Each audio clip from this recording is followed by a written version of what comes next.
जय हिंद, नमस्कार। मैं अंबर जैदी स्वागत करती हूँ आप सबका एक बार फिर से हमारे आज के कार्यक्रम में। दोस्तों, दुनिया भर में आर्टिफिशियल इंटेलिजेंस, डेटा सेंटर्स और क्रिटिकल मिनरल्स को लेकर एक नई जियोपॉलिटिकल रेस शुरू हो चुकी है। और इसी रेस में हम देख रहे हैं कि इस सबके बीच में भारत जो है, एक ही हफ्ते में दो बड़े स्ट्रेटेजिक बूस्ट भारत को मिले हैं। पहला है black stone back data centre giant air trunk ने भारत में $30 बिलियन यानी लगभग 2.5 लाख करोड़ के इन्वेस्टमेंट का रोड मैप जो है वो पेश किया है, जिसका टारगेट है 5 गीगावाट डिजिटल इंफ्रास्ट्रक्चर कैपेसिटी। और ये सिर्फ इन्वेस्टमेंट नहीं, बल्कि भारत को ग्लोबल एआई और डेटा इकोनॉमी का पावर हाउस बनाने की डायरेक्शन में एक बड़ा कदम है। और इस बात का सिग्नल यहाँ से साफ तौर पर नजर आता है। और दूसरी बात वो ये कि इंडिया और यूके ने क्रिटिकल मिनरल्स और मैरीटाइम कॉर्पोरेशन को लेकर नए इनिशिएटिव लॉन्च किए हैं। ऐसे वक्त में जब लिथियम, कोबाल्ट और रेयर अर्थ जो है, और साथ ही सेमीकंडक्टर सप्लाई चेन्स पर दुनिया की बड़ी जो ताकतें हैं वो अपना कंट्रोल बढ़ाने की कोशिश कर रही हैं, भारत और ब्रिटेन ने ये पार्टनरशिप स्ट्रेटेजिक इंपॉर्टेंस रखती है। लेकिन सवाल इस सब में सिर्फ इन्वेस्टमेंट और अग्रीमेंट्स का नहीं है। क्या भारत दुनिया का अगला डेटा सेंटर पावर हाउस बनने जा रहा है? क्या एआई रेवोल्यूशन का सबसे बड़ा बेनिफिशियरी अमेरिका और चाइना नहीं, बल्कि इंडिया बन सकता है?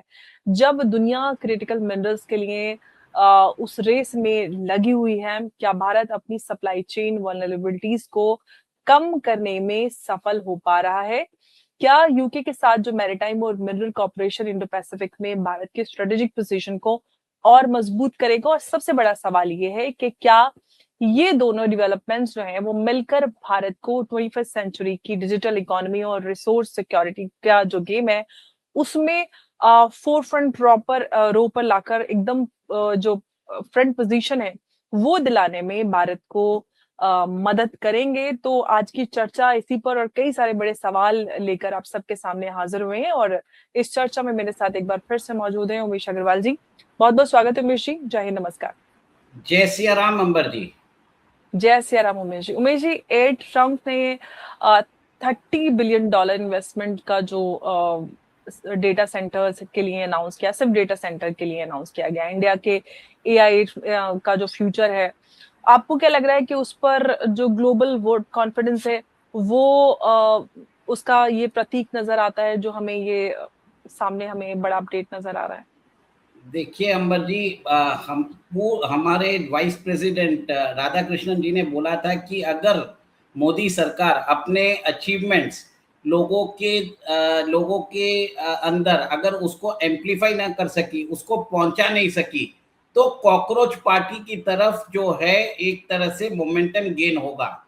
और उसी के मद्देनजर देखिए कि इस हफ्ते दो मेजर जो न्यूज थी जो ओवरलुक हो गई थी, उसके ऊपर हम चर्चा कर रहे हैं। सबसे बड़ी बात है कि ये देखिए कि ब्लैकस्टोन बैग ऑस्ट्रेलियन कंपनी है एयर ट्रंक, वो भारत में $30 बिलियन का इन्वेस्टमेंट करने वाली है। 2.5 से 3 लाख करोड़ का इन्वेस्टमेंट होगा।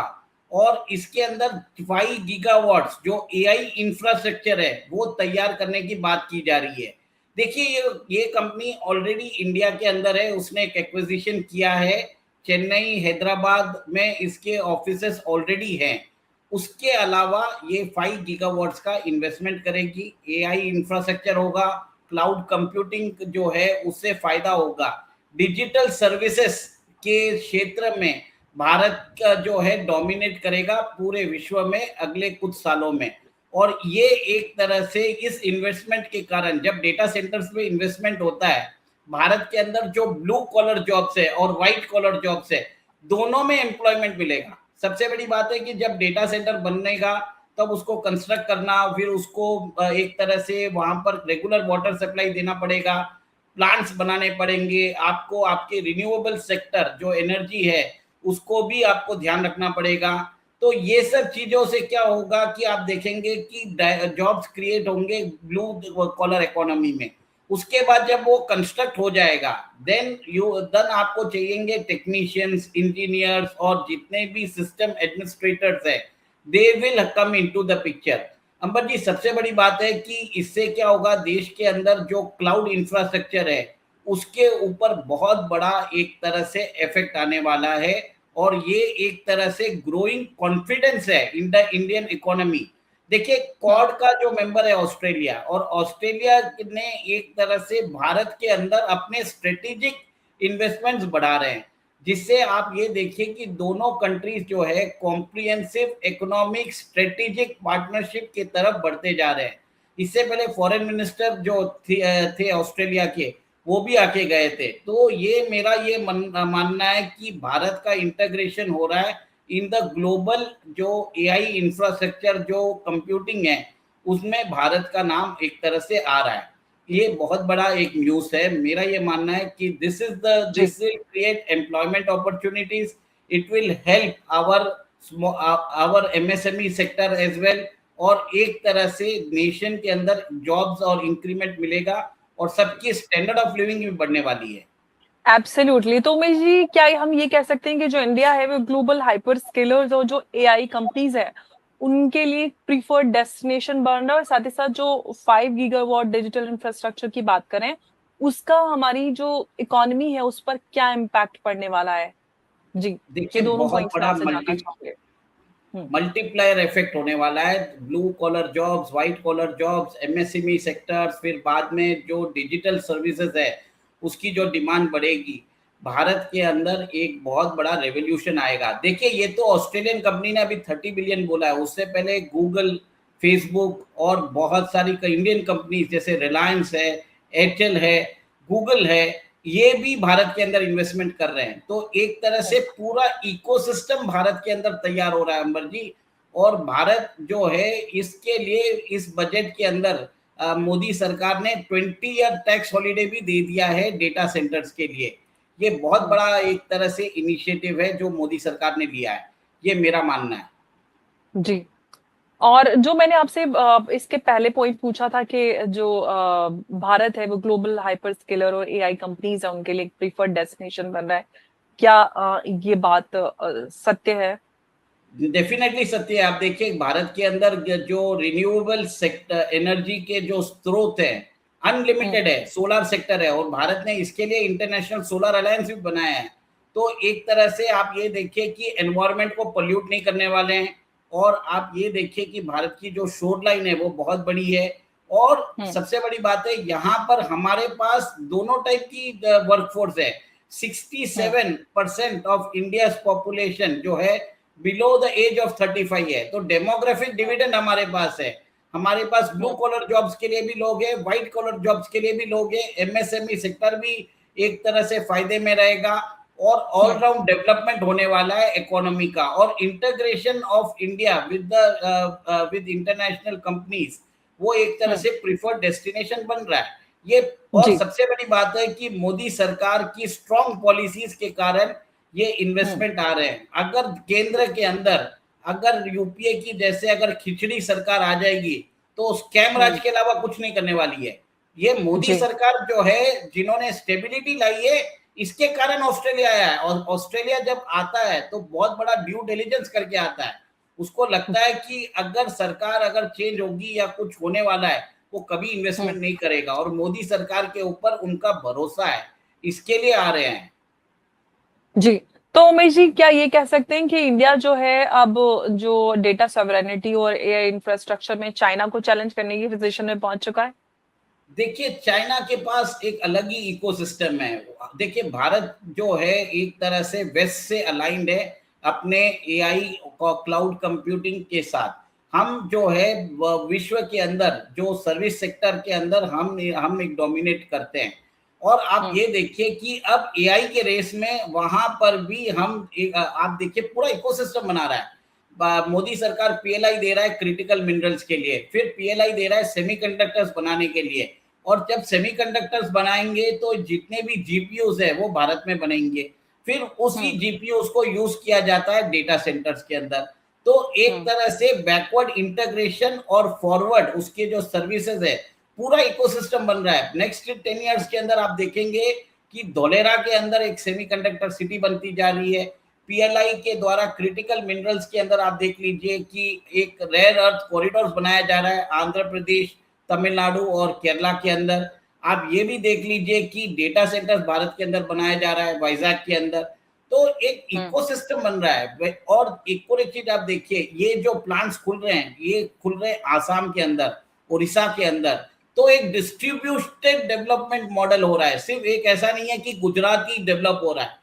गुजरात के साथ आप देखेंगे तो तमिलनाडु भी डेवलप हो रहा है, आंध्र भी डेवलप हो रहा है, आसाम भी डेवलप हो रहा है, उड़ीसा भी डेवलप हो रहा है। सब जगह एक तरह से ये कॉन्सेंट्रेट एक जगह नहीं है, इक्विटेबल डेवलपमेंट में काम कर रही है।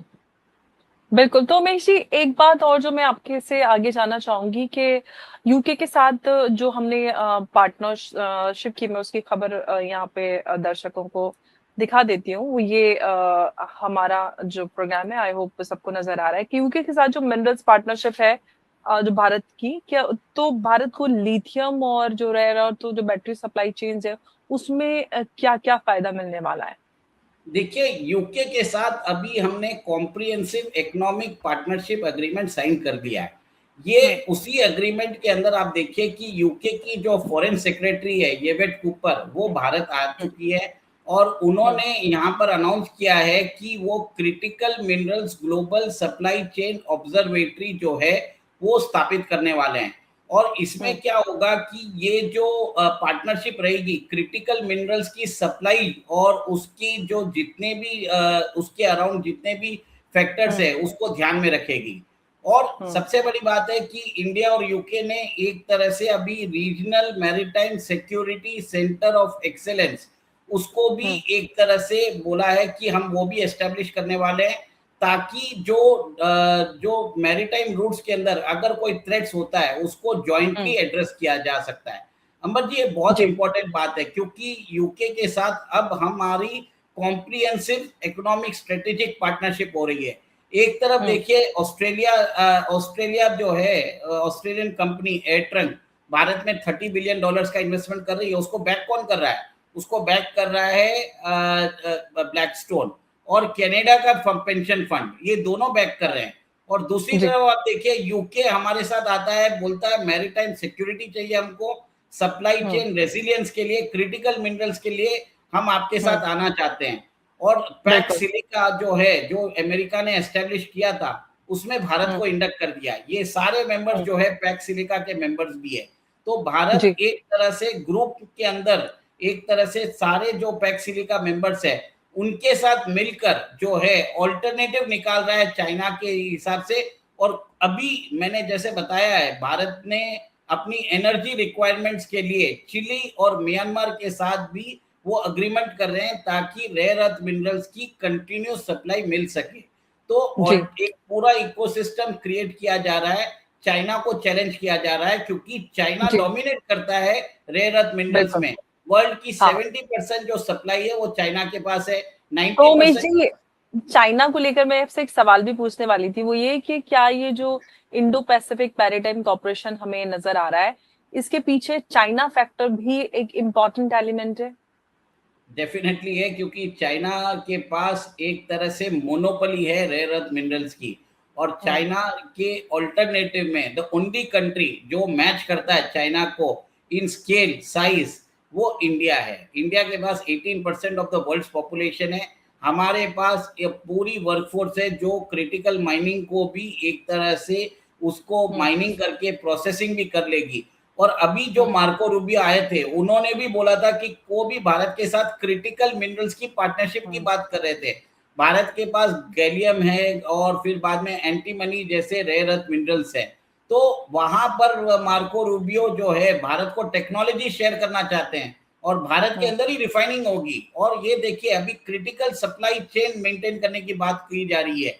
रेयर अर्थ मिनरल्स के लिए रिजर्व्स बनाने की बात की जा रही है। जैसे हम ऑयल के रिजर्व्स रखते हैं, वैसे ही क्रिटिकल जो मिनरल्स है उसके लिए और उसका रिफाइनिंग और उसका जो रिसाइकलिंग है, तीनों के ऊपर काम चल रहा है। और ये आप सबसे बड़ी बात है कि दोनों नेशंस ऑस्ट्रेलिया और यूके आके अगर ये भारत के साथ ये पार्टनरशिप करते हैं इन न्यू एज इंडस्ट्रीज, तो ये भारत के ऊपर एक तरह से भारत के साथ पार्टनरशिप करने की बात हो रही है, भारत के अंदर इन्वेस्टमेंट करने की बात हो रही है। और भारत की इकोनॉमी में लोगों को एक तरह से इंटरेस्ट है, ग्रोथ की अपॉर्चुनिटी भी नजर आ रही है।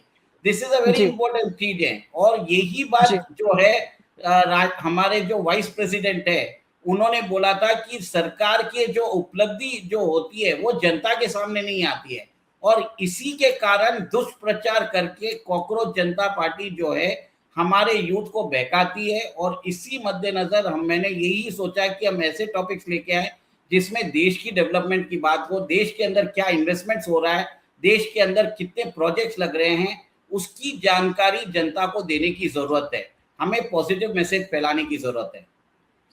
बिल्कुल उमेश जी, अब यहाँ पर सवाल ये है कि क्या भारत जो है मैन्युफैक्चरिंग, एआई और एनर्जी ट्रांजिशन और डिजिटल इकोनॉमी को एक साथ इंटीग्रेट करने की जो स्ट्रेटजी है उस पर काम कर रहा है? देखिए, भारत तो एक तरह से डिजिटल इंडस्ट्रियल रेवोल्यूशन की तैयारी कर रहा है। जो भारत ने एक तरह से इंडस्ट्रियल रेवोल्यूशन की जो बस मिस कर चुके थे, अब आप देख रहे हैं देश के अंदर मैन्युफैक्चरिंग भी होगा, एक तरह से बैकएंड इंटीग्रेशन चल रहा है क्रिटिकल मिनरल्स से लेके। आप देखिए कि सेमीकंडक्टर्स हम बनाने की बात करें, सेमीकंडक्टर्स के साथ हमने पीएलआई दी है कंपोनेंट्स के लिए, इलेक्ट्रॉनिक कंपोनेंट्स के लिए भी दी है, तो देश के अंदर वो भी एक इंडस्ट्री आ रही है।